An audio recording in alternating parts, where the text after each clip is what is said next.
All right. We are live for another live recording of the Managed Partners podcast. I got a special guest today who's actually not too far away from me, just in Delaware.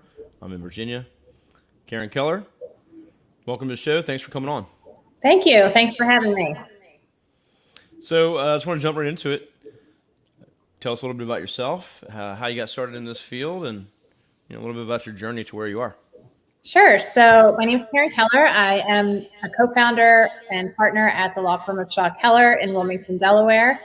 We are a boutique IP firm, but we try also complex commercial cases in courts, not just in Delaware, although that's a frequent hotbed of IP litigation. We've tried cases in Northern District of California, Texas, at the ITC, and in our state courts here in Pennsylvania and Delaware. I became a patent litigator a little bit by chance. I thought I was going to do pharmaceutical research, and I went to college for my biochemistry and molecular biology degree at Penn State. Did research, didn't really like working all by myself in the lab all day, so met a patent litigator, or a patent lawyer, I guess, while I was at Smith Kline Beecham doing some research, who convinced me that if I like to write and read and argue, that the law might be for me and a way to apply my love of science into a different career path. So I ended up at Temple for law school, graduated there, came to Delaware to practice at a little bit of a larger firm here in Delaware for about 7 years. And 10 years ago this October, my partner John Shaw and I started Shaw Keller. We're now at 7 lawyers, 5 partners, 2 associates, and we have 4 staff members, like my family away from home. We all really get along well, and I think that serves not just us as a workplace, but our clients as well. So that's just a little bit about me. I'm also a mom. A mom and a PTO president, all the other stuff that goes along with being a mom. Oh, wow. It might be harder than running a law firm. Sometimes, yes. 2 teenage boys, yes. Well, that's an awesome story. So really cool how you got into it, and now then the growth you've seen is great. So yeah, I have 2 little kids myself. They're not teenagers yet, thank the Lord, but they're getting close. So I thought teenage would be easier, and now I'm wishing I could go back to the toddler years. Oh man. Well, we'll talk about that another time. Sure. The next show, how to parent. Exactly. And run a law firm. So give us a little background on like kind of your typical client, your ideal client, I guess. What's some of the challenges that they are faced with, maybe it's prior to coming to a firm like you or reaching out, or what are you trying to help them prevent?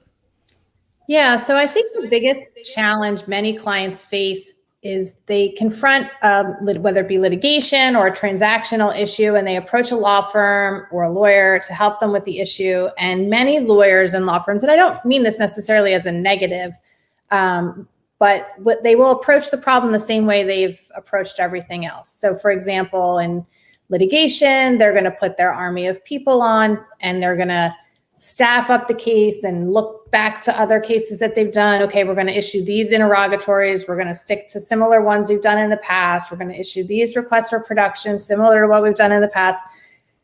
And often they don't really take the time to get to know the client that they're representing and what their objectives are from a business perspective and from a legal perspective. Different clients have different agendas. Maybe it's a litigation, for example, where maybe on the merits, there's not a whole lot there, but there's some precedential value and policy value to the client in weeding out some issues and seeing what the court thinks about certain things from a defense perspective. From a plaintiff's perspective, maybe there's a big business objective to keeping a certain person out of the marketplace, and you want to put on the army of people and really push with hardcore aggressive litigation.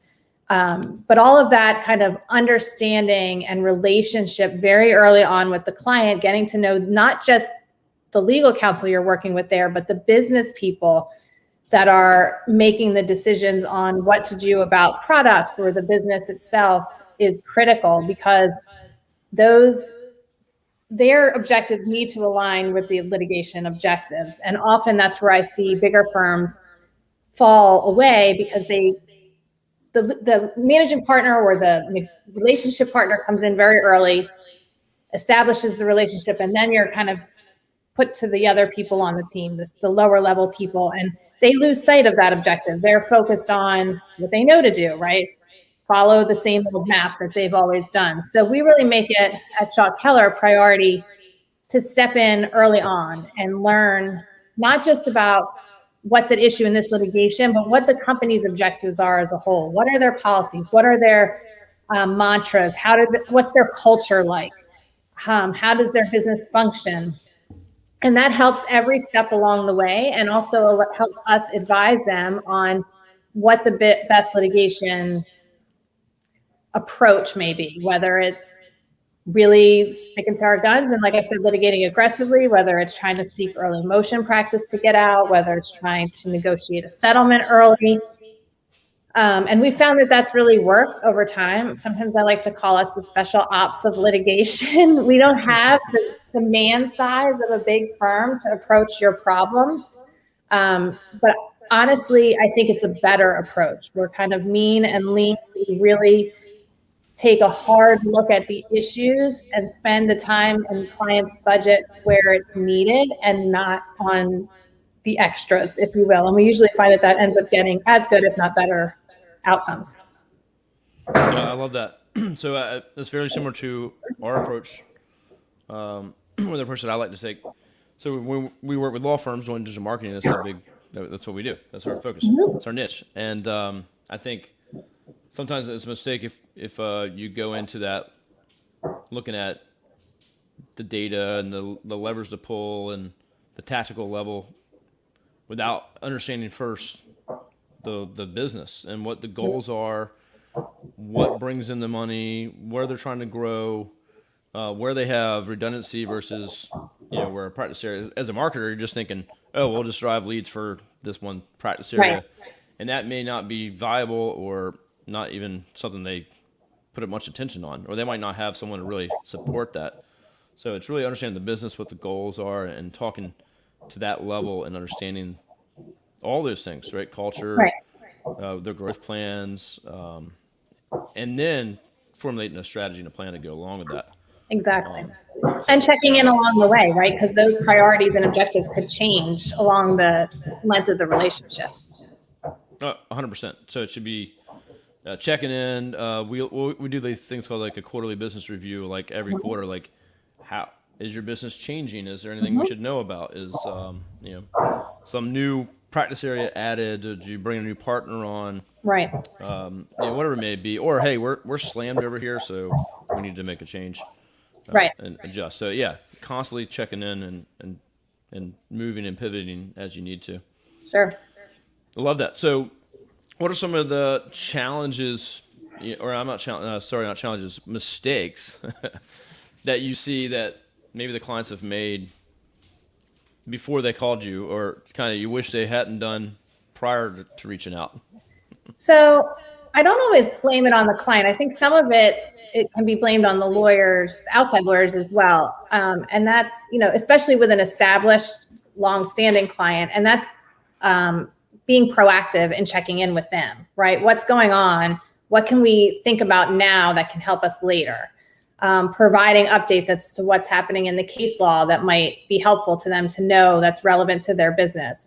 Or we see this new regulation or statute coming into play. Have you thought about this when you're drafting new contracts? Have you considered this before you go into litigation?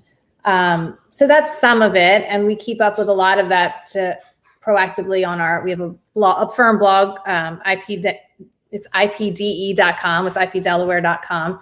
And that's one of the ways in which we try to prevent those issues from popping up with clients, because they're constantly being reminded through our blog of ways, nice. Of items to think about. But also, I think the biggest thing they wait too long, I guess is my question. They wait till that lawsuit is filed, or till it's a problem. So thinking about things ahead of time can really fix things later down the road, right? Because we can start, even if you haven't been sued yet, there are things you can start doing proactively to set yourself up for a better position later in litigation. If you have some idea it's coming, if you have no idea it's coming down the pike, that's a whole nother issue. And then there's not really anything you can do about it. But even pre-planning can help with budget later, with aside from, the substantive issues in the litigation.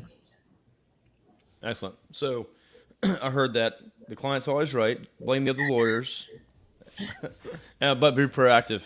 Yeah. Try to get ahead of things if you can. Right. Excellent. Well, I hope everybody. I'll check out the blog. I will have to take a look at that myself. Yeah. And I'll get the link posted up here shortly for that, so people can link to it. I can do it after the show too.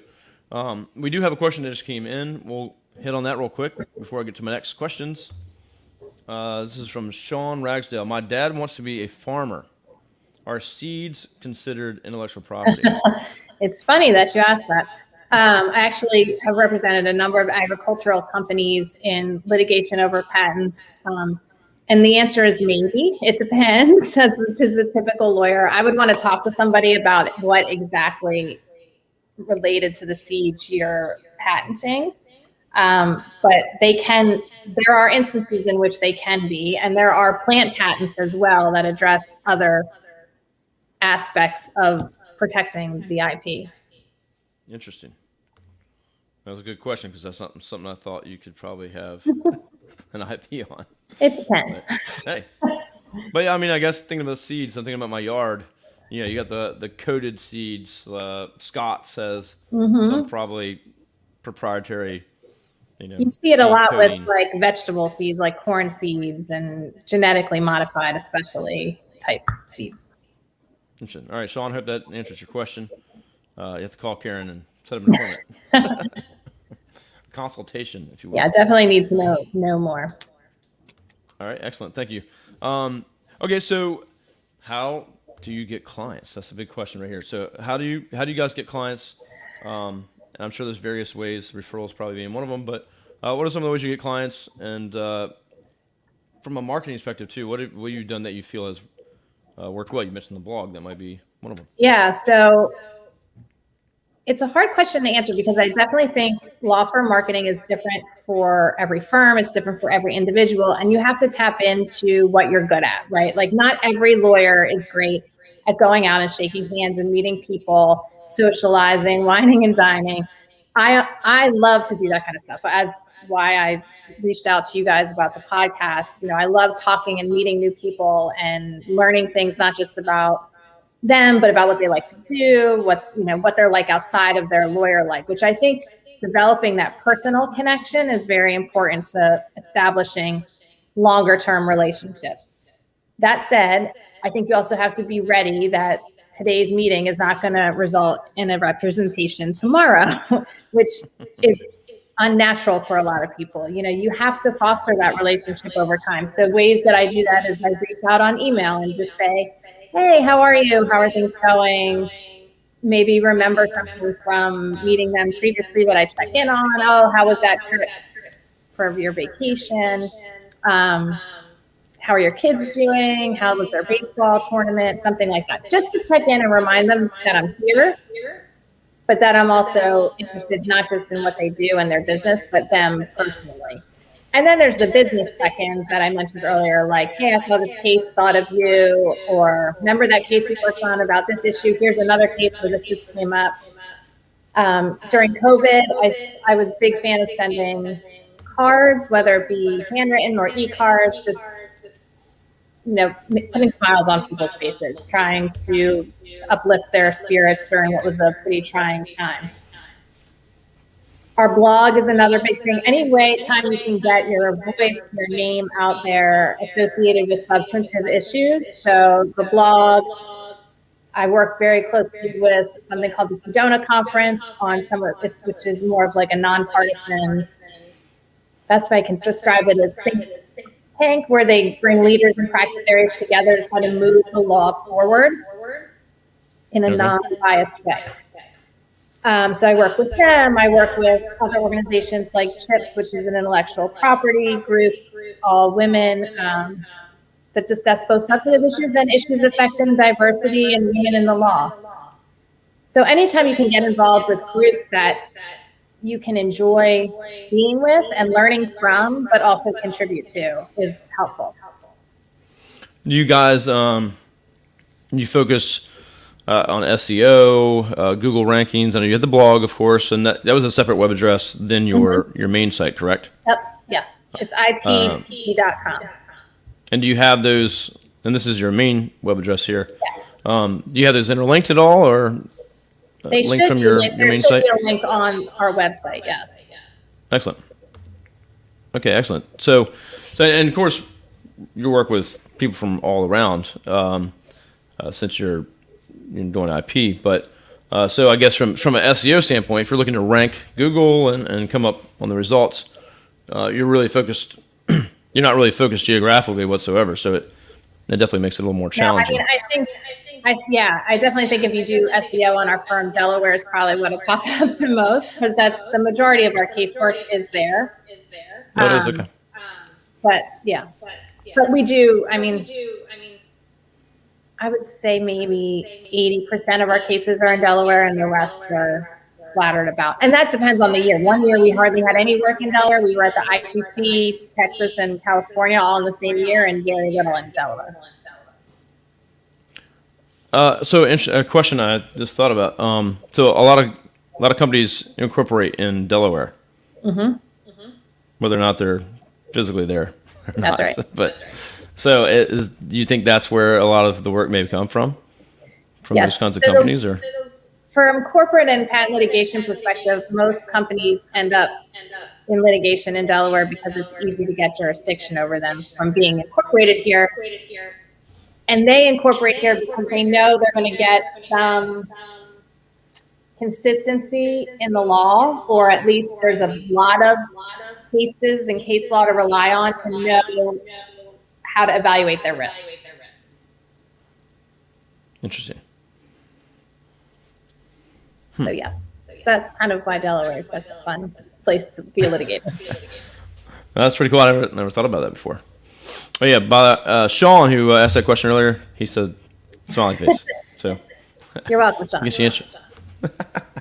Guess we're good there. So, Karen, what's kind of the outlook? What's the next 3 to 5 year plan look like? What are you trying to accomplish? Grow the firm? Nice, slow, steady growth. What do you see coming, and what are you guys prepared for? Yeah, so for a small firm, slow, steady growth, very thoughtful growth is always an important focus. You can't grow too big too fast, and you have to think about where is litigation headed 5 years, 10 years down the road. Because if it's really busy this year, that doesn't necessarily mean next year. So I don't want to staff up a whole big office and then have nothing for them to do. So we're very laser focused on growing carefully. I do think we'll continue to grow. I don't see us being a firm much bigger than 15 people, 15 lawyers. And that would be really long term, just because we left big firm life to get away from the big firm politics and the big firm bureaucracy. So that small team feel we want to try to keep, and we really feel strongly that that 15 number is pretty much the make or break between that big firm or bigger firm mindset and the small family firm culture that we like. Our 10-year anniversary is coming up. I'm sure we'll celebrate that as a firm and with our clients as well. It is a big step for us. It was real scary when we left and went out on our own 10 years ago, but our clients have been hugely helpful, and we are appreciative of them putting their trust in us. And our co-counsel that we work with from all over the country has been with us through these years too. So we definitely want to make sure we send them our appreciation in some way or another. And then just getting back in the office and being with each other again in the next year or so. I think we're planning to go back right after Labor Day in some format or another. Our courts are already back in person. So we have some people going into the office when they have hearings, but when you're on a small firm team like ours, we really thrive on meeting in the middle of the kitchen center to chat about an issue that came up in a case, or um, calling an impromptu ping pong tournament in our conference room. That's our culture. And so taking that away and putting everyone in their little hovels at home was different, and it worked, and we've been successful doing it, but it's not why we got into the business. Yeah, I totally agree. And congrats on the 10 years. And, the first couple of years, 5 years, that's a challenge to get past that. So it sounds like you guys are good to go. Yeah. It was probably scary at first, but I think that's way past you. And for the office, we're kind of on the same page. My business partner, I'm sure, is tuned in, but we have an office, and that helped really build our business and create the culture that we have. And so, we debated, do we go back to the office at all? And so we're kind of have a hybrid model at this point. But we felt the office was important, and that, we don't want to go away from it for too long, that we can't maintain, the culture that we have. Right. So, and actually, I know he's watching because he asked a question. There you go. We have a question in from Eric J. Olson, one of the founders of Array Digital here. All right. Is chromatography used in products other than liquids and fragrances, as an example, in new cars? So I've done a couple of cases involving chromatography. Chromatography is typically an analytical method used to analyze samples. So, and there's different forms of chromatography, whether it's liquid chromatography, high pressure liquid chromatography. It's a mouthful. So used in cars, I'd have to look into it, but usually it's more of on the analytical side to analyze a sample, whether it be a pharmaceutical sample or a liquid sample of some sort that you want to reconstruct and see what's inside of it. Yeah, I was going to say the definition of that word, I can't quite, I think is it the separation of something and substance. Yeah, so usually like if you Substances or actually get chemical and break it down, like a biological product of some sort, and you can or chemical, you can break it down and look at its parts. We'll have to have Eric come on and give us a chemistry lesson. Because I can't remember all that stuff. But, all right, that's your answer, Eric. Look it up. Okay, well, anything else you want to add? You got your 10-year anniversary. Other big things. You're going back to the office after Labor Day. We're back in our office as of this week, other than me because I'm not there. But yeah, so we're getting things back to normal. So.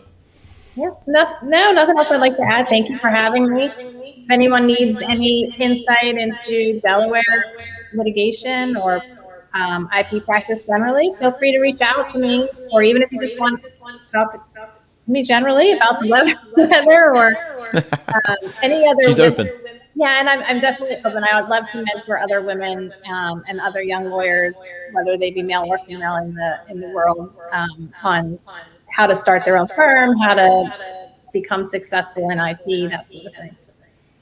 Well, excellent. We hope the show, honestly, is for other managing partners or aspiring, partners that want to, one day start their own firm, and we like to bring people on like you that are successful and have done that, and hope they can learn some things as they tune in. So, the best way to contact you, I got your website address here. Is LinkedIn or anything else? Is there another way that people can reach out to you? Yeah, I'm on LinkedIn, just Karen Keller at Shaw Keller. I think it's like LinkedIn and then hashtag, or not hashtag, / Karen Keller 2 or something like that. Well, she's also, you'll be tagged on this post on LinkedIn.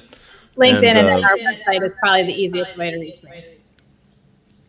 Excellent. Well, Karen, thanks so much for coming on and sharing all that.